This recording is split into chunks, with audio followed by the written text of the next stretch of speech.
నమస్తే, నేను మీ journalist Vasant. So తెలంగాణలో ఎవరైతే 10 మంది పార్టీ మారిన ఎమ్మెల్యేలు ఉన్నారో, ఫిరాయింపు ఎమ్మెల్యేలు ఉన్నారో, వీళ్ళకి సంబంధించి ఇక వీళ్ళ సస్పెన్షనా లేదంటే వీళ్ళు లోపల ఉంటారా బయట ఉంటారా అనేది ఒక ఘట్టం అయితే చివరికి వచ్చినట్టు తెలుస్తుంది. ముఖ్యంగా ఎందుకంటే గతంలో సుప్రీంకోర్టు స్పీకర్కి 3 నెలల గడువు ఇచ్చింది. దాదాపుగా ఈ 3 నెలల నుంచి ఎందుకు విచారణ జరపలేదు, ఏంటి అసలు వాళ్ళు పార్టీ మారలేదా అని చెప్పేసి స్పీకర్ని కూడా కొద్దిగా స్పీకర్కి సంబంధించి స్పందించాలని చెప్పి సుప్రీంకోర్టు చాలా సీరియస్ అయినట్టు తెలుస్తుంది.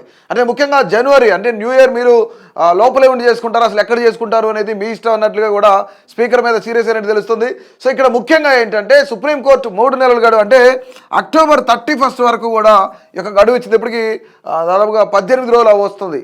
సో దీనికి సంబంధించి వితిన్ 4 వీక్స్లో కనుక వీళ్ళపైన చర్యలు తీసుకోవాలి అనేసి సుప్రీంకోర్టు మళ్ళీ టైం ఇచ్చింది. మీరేమీ రాజ్యాంగానికి అతీతం ఏం కాదు, రాజ్యాంగానికి అందరూ సమానమే. కాకపోతే గతంలో కూడా మీకు కొన్ని సూచనలు చేసి ఆ సూచనలు పట్టించుకోలేదు అన్నట్టుగా కూడా సుప్రీంకోర్టు అయితే కొన్ని వ్యాఖ్యలు చేసింది. సిజేఐ ఎవరైతే బిఆర్ గవాయ్ ఉన్నారో, గవాయ్ కూడాను చాలా సీరియస్గా స్పందించారు. సో వాళ్ళపైన మీరు ఎందుకు చర్యలు తీసుకోవట్లేదని క్వశ్చన్ చేసినప్పుడు కూడా ఇక్కడ ముకుల్ రోహత్గి ఎవరైతే ఉన్నారో స్పీకర్ తరఫున న్యాయవాదులు రోహత్గి కానీ అలాగే అభిషేక్ స్వింగ్వి కానీ వీళ్ళిద్దరూ కూడాను దాదాపుగా 8 వారాల టైం అడిగితే అసలు కుదరదు అంటూ కూడాను సుప్రీంకోర్టు చాలా సీరియస్గా స్పందించింది. కేవలం 4 వారాల్లోగా ఖచ్చితంగా దీనికి సంబంధించిన పూర్తి వివరణ ఇవ్వాలి, వాళ్ళు పార్టీ మారారా లేదా, ఏ పార్టీలో ఉన్నారు అనేది స్పీకర్ కార్యాలయం నుంచి ఖచ్చితంగా మాకు వివరణ ఇవ్వాలని చెప్పేసి కూడాను సుప్రీంకోర్టు సీరియస్ అయింది. సో ఇక్కడ ముఖ్యంగా ఈరోజు ఉదయం తెల్లం వెంకట్రావు గతంలో కూడా ఆయన సిఎల్పి మీటింగ్ కూడా హాజరయ్యారు. అంటే కేవలం ఇదేంటంటే కాంగ్రెస్ పార్టీకి సంబంధించి మంత్రులు కానీ ఎమ్మెల్యేలు కానీ ఆ కాంగ్రెస్ పార్టీ లీడర్స్ ఎవరైతే ఉన్నారో, ఎమ్మెల్యేలు మినిస్టర్లు వీళ్ళంతా ఎవరైతే ఉన్నారో వీళ్ళు మాత్రమే ఈ యొక్క సిఎల్పి మీటింగ్కి హాజరవుతారు. కానీ గతంలో తెల్లం వెంకట్రావు ఆయన సిఎల్పి మీటింగ్కి హాజరైనట్లు చాలా క్లియర్గా తెలుస్తుంది. అండ్ వన్ మోర్ టైం దానికి సంబంధించిన వీడియోలు కూడా ఉన్నాయి. అండ్ ఇక్కడ కూడా ఆయన మెడలో టవల్ కప్పుకుంది కానీ కాంగ్రెస్ పార్టీకి సంబంధించింది కానీ ఇలాంటివి అన్ని ప్రూఫ్స్ ఉన్నాయి. కాబట్టి సో తెల్లం వెంకట్రావుకి సంబంధించి ఈరోజు ఉదయం ఆయన స్పీకర్ కార్యాలయం అటెండ్ అయ్యారు.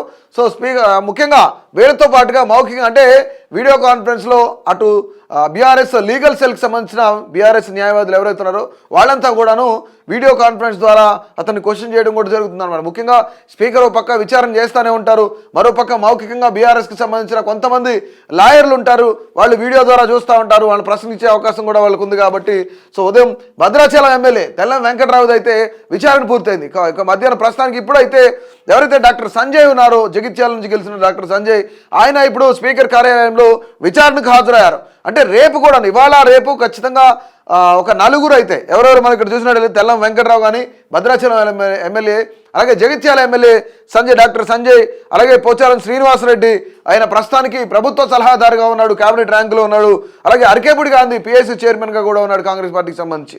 సో వీళ్ళ 4 ఇవాళ రేపు ఇద్దరు కూడా హాజరవ్వాలి. గతంలో మనం చూసినట్టయితే ప్రకాష్ గౌడ్ కానీ, మైపాల్ కానీ, అలాగే కాళే యాదయ్య, ఇక్కడ బండ్ల కృష్ణమోహన్ వీళ్ళంతా గతంలో కూడా విచారణకు హాజరయ్యారు. అంటే గతంతో పోల్చుకునే గతంలో 4, ఇప్పుడు ఒక 4, అంటే ఇవాళ రేపు 4, వీళ్ళు మొత్తం 8 మంది హాజరవుతారు.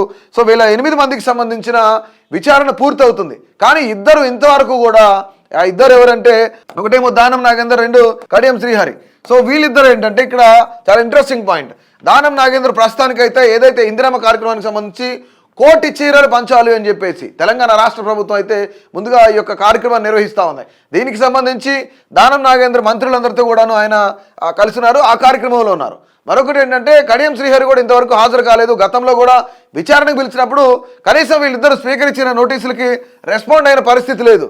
రైట్, ఇక్కడ దానం నాగేందర్కి సంబంధించిన మనం ఒక్కసారి ప్రూఫ్లు చెక్ చేస్తే ఆయన బీఆర్ఎస్ ఎమ్మెల్యేగా గెలిచి బీఫామ్ మీద గెలిచి బీఆర్ఎస్ నుంచి కాంగ్రెస్లోకి వచ్చాడు. కాంగ్రెస్లోకి వచ్చిన తర్వాత మళ్ళీ కాంగ్రెస్లో ఏదైతే సికింద్రాబాద్ పార్లమెంటు నియోజకవర్గం ఉందో అందులో నుంచి కాంగ్రెస్ బీఫామ్ మీదకి సంబంధించి కాంగ్రెస్ బీఫామ్ మీద ఎంపీగా ఆయన పోటీ చేయడానికి సిద్ధపడ్డాడు, ఎంపీగా పోటీ చేశాడు, కానీ ఓడిపోయాడు. ఇక్కడ చాలా క్లియర్గా దానం నాగేంద్ర పైన వేటు వేసే అవకాశం చాలా క్లియర్గా కనిపిస్తూ ఉంది. కడియం శ్రీహరి బీఆర్ఎస్ నుంచి గెలిచిన తర్వాత ఇక్కడ ముఖ్యంగా కడియం శ్రీహరి కూతురు కోసం ఎవరైతే కడియం కావ్య ఉన్నారో, వరంగల్ ఎంపీగా పోటీ చేశారో, ఆమెకు సంబంధించి హస్తం గుర్తుకు ఓటు వేయాలని చెప్పేసి ప్రచారంలో కూడా పాల్గొన్న పరిస్థితులు కనిపించాయి మనందరికీ. సో వీళ్ళిద్దరి పైన ఖచ్చితంగా వేటుపడే అవకాశం ఉంది అనేది చాలా క్లియర్గా తెలుస్తుంది. కానీ వారం రోజుల్లోగా 1 వీక్లోగా ఖచ్చితంగా ఈ యొక్క విచారణ ఏదైతే కొనసాగుతుంది, విచారణ అయితే పూర్తిగా అయిపోతుంది. దాంతోపాటు ఆ ఇద్దరు ఎమ్మెల్యేలు ఎవరైతే ఉన్నారో కడియం శ్రీహరి కానీ దానం నాగేంద్ర కానీ వీళ్ళిద్దరి పైన వితిన్ 1 వీక్లోనే వేటు వేసే అవకాశం కనిపిస్తూ ఉంది. కానీ కేవలం వారం రోజుల్లో వేటు వేసేదానికన్నా ముందే ఇక్కడ కడియం శ్రీహరి దానం నాగేందర్ వీళ్ళిద్దరు కూడాను ఖచ్చితంగా రాజీనామా చేస్తారు అనేది ఇక్కడ మరొక అంశం అనమాట. ఎందుకంటే రాజీనామా చేస్తే ఖచ్చితంగా సస్పెన్షన్ చేసేదానికన్నా ముందు మనం రాజీనామా చేసి బై ఎలక్షన్స్కి వెళ్ళాం. ఎందుకంటే ఇక్కడ ఆల్రెడీ గెలిచేసింది కాంగ్రెస్ పార్టీ. జూబ్లీ హిల్స్ బైపోల్ ఎన్నికల్లో బంపర్ మెజార్టీతో గెలిచింది. అంటే ఆ నియోజకవర్గం మొత్తంలో కూడాను దాదాపుగా 25,000 ఓట్ల మెజారిటీ రావడం అనేది ఫస్ట్ టైం. అది నవీన్ యాదవ్ బ్రేక్ చేశాడు. సో కాంగ్రెస్ పార్టీ ఊపులో ఉంది కాబట్టి ఖచ్చితంగా మనం రాజీనామా చేసి ఒకటేంటంటే ఇక్కడ చాలా క్లియర్గా ఒకటి దానం నాగేంద్ర అలాగే కడియం శ్రీహరి వీళ్ళిద్దరూ కూడా ముందుగానే రాజీనామా చేయాలి అనేది వీళ్ళ యొక్క ఆలోచనగా కనిపిస్తుంది. ఎందుకు అంటే ఇక్కడ కాంగ్రెస్ పార్టీ మంచి ఊపు మీద ఉంది. 6 గ్యారెంటీల్లో దాదాపుగా మేము 80% 90% అమలు చేసామని కాంగ్రెస్ పార్టీ నేతలు చెప్తున్నారు, ఎమ్మెల్యేలు చెప్తున్నారు, మినిస్టర్లు కూడా చెప్తున్నారు. కాబట్టి సో కాంగ్రెస్ పార్టీకి ఇక్కడ కొంచెం బలంగా ఉంది, బైపోల్లో కూడా గెలిచింది కాబట్టి సో మనం మళ్ళీ ఇక్కడ నుంచి ఈజీగా గెలిచే ఛాన్స్ ఉందని చెప్పేసి వాళ్ళు రాజీనామా చేయడానికి సిద్ధంగా ఉన్నారు. సో మరొక వ్యక్తి మనం చూసుకున్నట్లయితే పశ్చిమ బెంగాల్లో ఏదైతే బీజేపీ ఎమ్మెల్యే ముకుల్ రాయ్ ఎవరైతే ఉన్నారో ఆయనకి సంబంధించి మనకు వ్యవహారం తీసుకున్నట్లయితే ఇక్కడ అరకేపూడి గాంధీ పిఎస్సీగా ఉన్నాడు. అక్కడ కూడా ఆయన ముకుల్ రాయ్ కూడాను సేమ్ పశ్చిమ బెంగాల్లో కూడాను అదేవిధంగా తృణమూల్ కాంగ్రెస్లో కొనసాగుతూ ఉన్నాడు పార్టీలో. సో అక్కడ రాష్ట్ర హైకోర్టు ఆయన సస్పెండ్ చేసింది. ఇక్కడ అరకేపూడి గాంధీ పైన సస్పెండ్ చేసే అవకాశం కనిపిస్తూ ఉంది. సో ఇక్కడ పోచారం శ్రీనివాసరెడ్డి గతంలో బీఆర్ఎస్ బీఫామ్ మీద గెలిచి ఇప్పుడు ఆయన క్యాబినెట్ ర్యాంక్ అనుభవిస్తున్న వ్యక్తి అనమాట. సో ప్రభుత్వ సలహాదారుగా ఉన్నారు. సో ఇక్కడ అంటే గతంలో కూడా పార్టీ మారారు కదా, ఎమ్మెల్యేలు మారారు కదా అన్నప్పుడు ఫిరాయించిన ఎమ్మెల్యేల పైన కాంగ్రెస్ పార్టీ కానీ ఇతర పార్టీలు కానీ కేసులు పెట్టిన పరిస్థితి లేదు, కోర్టులకు వెళ్ళిన పరిస్థితి లేదు.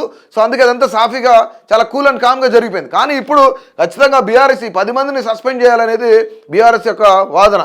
ఈ 10 మంది ఎమ్మెల్యేలు సస్పెండ్ చేస్తే 10 నియోజకవర్గాల నుంచి కూడా బైపోల్ చేస్తే మళ్ళీ మేము గెలుస్తాం, మా బలం ఏంటో చూపిస్తాం అనేది బీఆర్ఎస్ వాదన ఇక్కడ. కానీ కాంగ్రెస్ అనుకునేది ఏంటంటే ఒక పక్క ఇప్పుడు వీళ్ళు ఎమ్మెల్యేలు ఎవరైతే ఉన్నారో వీళ్ళని రాజీనామా చేయించి కొంతమంది ఎస్పెషల్లీ ఇక్కడ కడియం శ్రీహరి దానం నాగేంద్ర పైన వితిన్ 1 వీక్లోనే వేటు పడే అవకాశం ఉంది. సో వీళ్ళిద్దరిని కనుక రాజీనామా చేయించి 2 నియోజకవర్గాల్లో గెలిస్తే ఖచ్చితంగా రానున్న స్థానిక సంస్థలు ఏదైతున్నాయో అంటే ఇక్కడ స్థానిక సంస్థల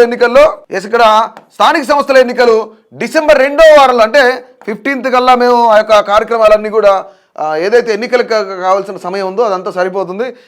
డిసెంబర్ 2వ వారంలో అయితే ఖచ్చితంగా స్థానిక సంస్థల ఎన్నికలు నోటిఫికేషన్ వస్తుంది. డిసెంబర్లోనే ఈ యొక్క ఎన్నికలు కూడా అయ్యే అవకాశం ఉంది. కాబట్టి ఒకవేళ ఇప్పుడు కడియం శ్రీహరిని అలాగే దానం నాగేంద్రని రాజీనామా చేయించి గెలిపిస్తే కనుక సో ఆ ఎఫెక్ట్ అనేది ఇటు స్థానిక సంస్థల ఎన్నికలపైన మరోపక్క జిహెచ్ఎంసీ మీద పడే అవకాశం ఉంది. సో దీనివల్ల కాంగ్రెస్ పార్టీకి మంచి బూమ్ వస్తుంది, మంచి జోష్ వస్తుంది. సో ఇప్పుడు ఆల్రెడీ మనం జూబ్లీ హిల్స్లో ప్రూవ్ చేసుకున్నాం. ఎందుకంటే ప్రజలు నమ్మారు కాబట్టి జూబ్లీ హిల్స్లో కాంగ్రెస్ పార్టీని గెలిపించారు అనేది కాంగ్రెస్ నాయకుల వాదన. సో బీఆర్ఎస్ బీజేపీ వాళ్ళ వాదన ఏంటి అనేది పక్కన పెడితే ఇక్కడ కాంగ్రెస్ పార్టీ వాదన ఏంటి ప్రధానంగా జూబ్లీ హిల్స్ ఎన్నికల్లో ప్రజలు మనల్ని నమ్మారు, అభివృద్ధి వైపే ఉన్నారు. సో కాంగ్రెస్ పార్టీ అభివృద్ధి చేస్తుంది. సో వాళ్ళ బుల్డోజర్లన్నా క్రేన్లు తీసుకొచ్చి ఇల్లు కూల్చేస్తున్నారన్నా హైడ్రా అన్నా మూసేరన్నా ప్రజలు పట్టించుకోలేదు. ఎందుకంటే అది మంచిదే కాబట్టి అభివృద్ధికి వాటలు వేస్తుంది కాబట్టి హైడ్రాను కూడా స్వాగతించారు ప్రజలు. సో ఖచ్చితంగా రేవంత్ రెడ్డి పరిపాలనను అలాగే కాంగ్రెస్ పార్టీ అభివృద్ధి సంక్షేమ పథకాలను నమ్మారు కాబట్టి జూబ్లీ హిల్స్లో గెలిపించారు అనేది కాంగ్రెస్ నాయకుల వాదన. సో ఇక్కడ ముఖ్యంగా ఇంకోటి ఏంటంటే ఇక్కడ కనీసం 5గురు పైన వేటుపడే అవకాశం ఉందనేది సో అందరి చర్చ అయితే. కానీ ఇప్పటి వరకు కూడా కడియం కానీ అలాగే దానం కానీ వీళ్ళిద్దరూ కూడా స్పీకర్కి నోటీసులకి రెస్పాండ్ అవ్వలేదు. కాబట్టి సో వాళ్ళిద్దరితో రాజీనామా చేయించాలి అనేది ఇక్కడ కాంగ్రెస్ పార్టీ వ్యూహంగా కనిపిస్తుంది. ఎందుకు కాంగ్రెస్ పార్టీ వ్యూహంగా అంటే సో ముఖ్యంగా ఒకవేళ రాజీనామా చేసినా మనం ఖచ్చితంగా గెలిచే అవకాశం ఉంది అనేది సో ఇక్కడ కాంగ్రెస్ పార్టీ వాళ్ళు అంటున్నారనమాట. ముఖ్యంగా ఏంటంటే ఇటు రేవంత్ రెడ్డి కూడాను స్పీకర్ కార్యాలయానికి వెళ్ళి అక్కడ దాదాపుగా ఒక గంటన్నర పాటు తీవ్ర చర్చలు జరిగినాయి. ఏంటి అంటే వాళ్ళిద్దరిపైన సస్పెన్షన్ వేటు వేసే అవకాశం ఉంది అనేది ఇక్కడ మనకు అందుతున్న సమాచారం. సో ముఖ్యంగా వితిన్ 1 వీక్లో ఖచ్చితంగా వాళ్ళిద్దరిని సస్పెండ్ చేయించి రాజీనామా అనంతరం బైపోల్కి వెళ్తున్నారు అనేది చర్చ. సో మొత్తానికి మొదట 4 ఎవరైతే ఉన్నారో ఆ 4 పైన కూడా కూడా విచారణ పూర్తయింది. మిగతా 4కి సంబంధించి కూడా వితిన్ 4 వీక్స్లో అంటే 1 మంత్లోగా విచారణ కూడా పూర్తి చేసి అసలు ఏం జరుగుతుంది, ఇక్కడ సస్పెండ్ చేస్తున్నారా, వాళ్ళు ఏ పార్టీలో ఉన్నారు, ఏ పార్టీలో కొనసాగుతున్నారు, బీఆర్ఎస్లో ఉన్నారా లేదంటే కాంగ్రెస్లో ఉన్నారా అనేది ఒక క్లారిటీ ఇవ్వాలి సుప్రీంకోర్టుకి అనేది సుప్రీంకోర్టు చాలా సీరియస్గా చెప్పిందనమాట. సో చూద్దాం అసలు ఏం జరుగుతుంది.